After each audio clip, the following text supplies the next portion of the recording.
Good evening and thanks for joining us tonight. I'm Sophie Erber. And I'm Tim Seaman.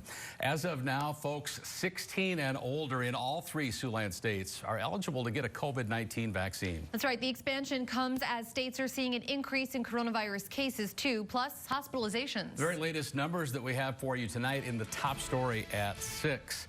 Currently, the Mayo Clinic reports Iowa's average positivity rate has risen to almost 8%. That after the state sat at roughly 7% for nearly 2 weeks. Additionally, there are more than 200 people in the hospital due to COVID-19. That is the highest number since February. Nebraska's average positivity rate did fall slightly from 11% from 12%. However, the state's hospitalization rate increased for the first time in 3 months, with 132 Nebraskans currently hospitalized.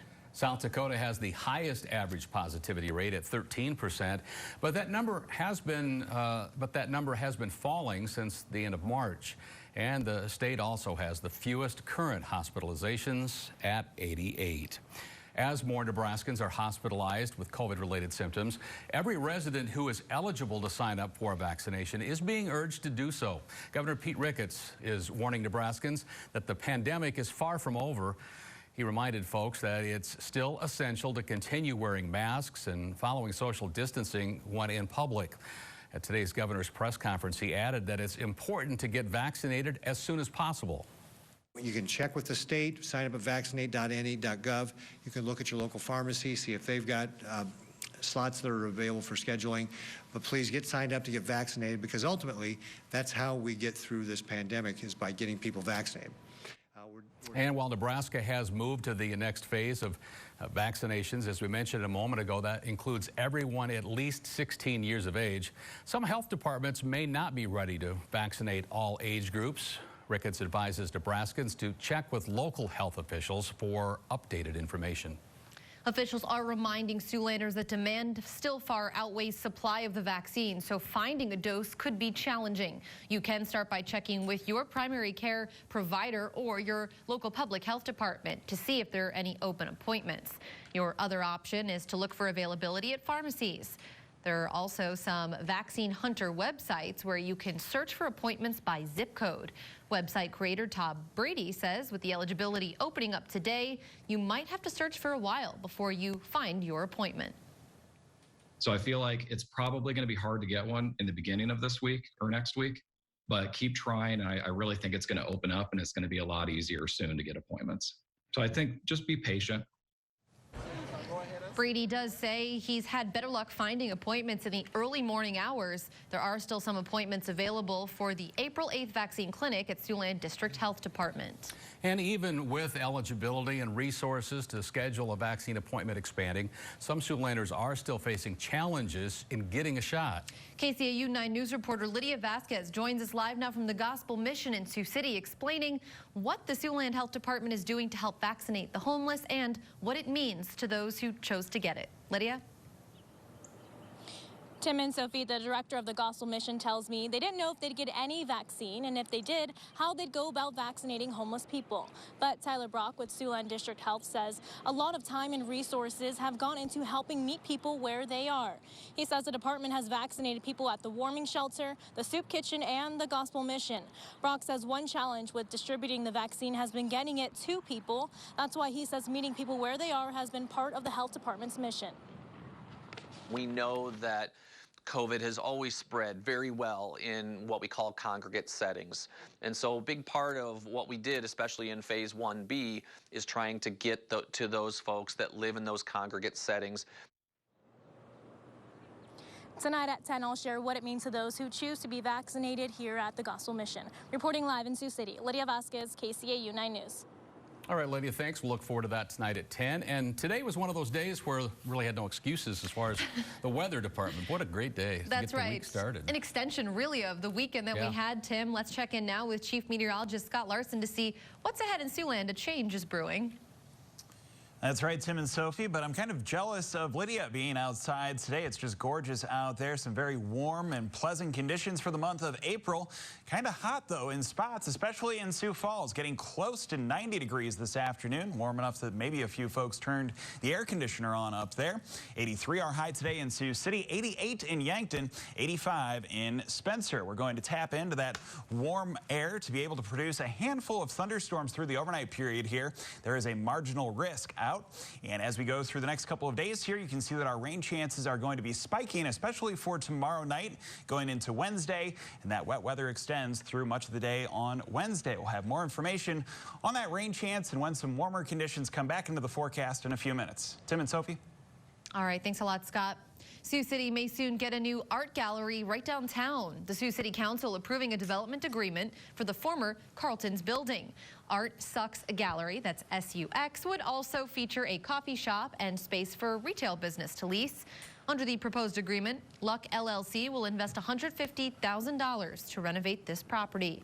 The city will then provide a 75% property tax rebate for a period of 7 years. The total cost to the city would be about $26,000. Since 2003, when Target and Lowe's opened for business along Sunnybrook Drive, the retail area has grown to become a hub for shoppers and a growing list of retailers. Among the latest additions are 2 new jewelry stores, Joe Rarrett as well as the Greenberg family, both veterans of the jewelry business, and have opened new locations along Sunnybrook. After weighing the options, Rarrett says that the neighborhood is perfect for a new business. A lot of research around town, different spots, different places. The traffic count out here is amazing. The visibility from the road is great. You're super convenient to everybody, and there's so many housing developments around here. Rarrett's business is new to Sioux City. Greenberg's, meanwhile, moved to the retail area after spending the last 40 years at Southern Hills Mall.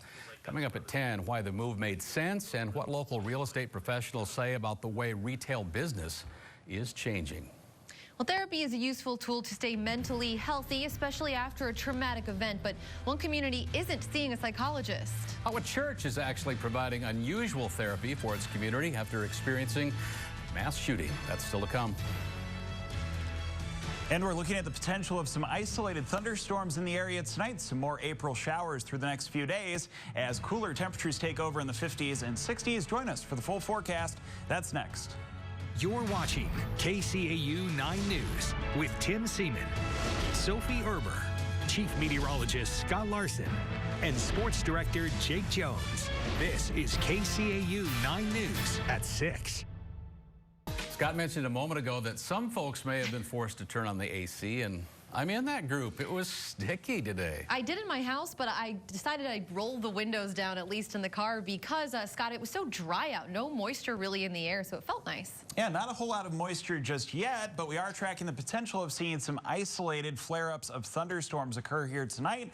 And it is likely that we will cash in on some rain chances here over the next couple of days. And we could use that rain. It has been quite dry as of late. We're getting a live look outside now from the Ho-Chunk Center camera, and this is in downtown Sioux City overlooking the Missouri River and the soccer fields there in South Sioux City.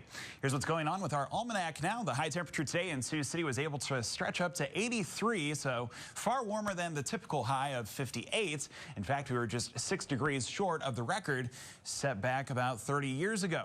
53 our low temperature from this morning, also on the warmer end of normal.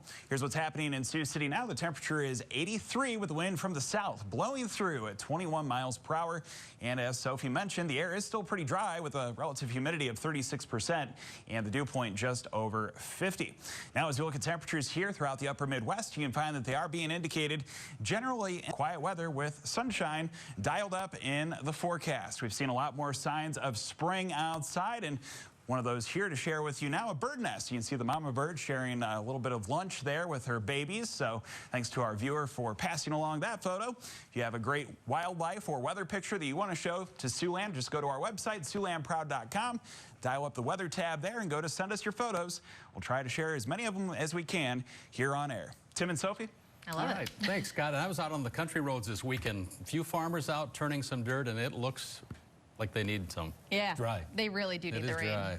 Good news. Well, a Nebraskan is organizing a fundraiser and in his own backyard. That's right. People will be walking through the Nebraska countryside while carrying a backpack.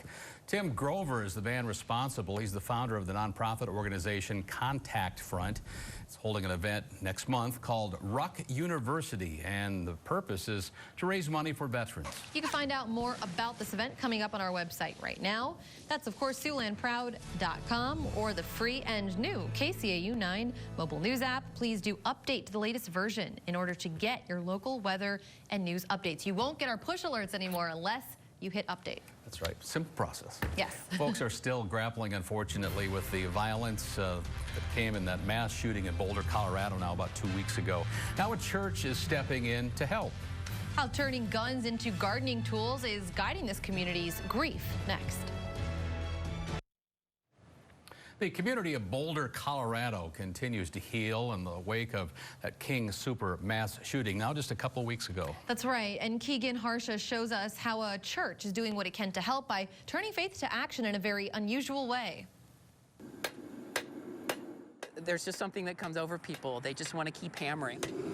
It just doesn't bring out our compassion. It brings out our anger as well. We're angry at the senselessness of something like this.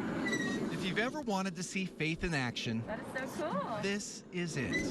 Last week's shootings at King Soopers hit far too close to home for members of the Boulder Mennonite Church, as in it happened right across the street. Our granddaughters, this was their home store where this happened. This parking lot itself was just packed with FBI and SWAT and police agents. So members here have decided to do the only thing they know to do. I'm horrible at aiming. You can hear that. They're turning swords into plowshares Symbolism. and guns into gardening tools. The words that kept going through my head as I was pounding it was no more, no more, no more. We often say we go from semi-automatic to matic. Mike Martin founded Colorado Springs-based Raw Tools in 2013, and he's traveled the country helping those affected by gun violence. We pull it in and out as it heats up, and we can take the gun barrel and turn it into most shapes after that. The group accepts donated weapons and in just about an hour transforms them into this. And these spades used to be shotguns, so each different gun that's donated will give us a different type of tool. It works for a lot of people to help kind of get that physiological grief and pain out. Faith in action and a prayer.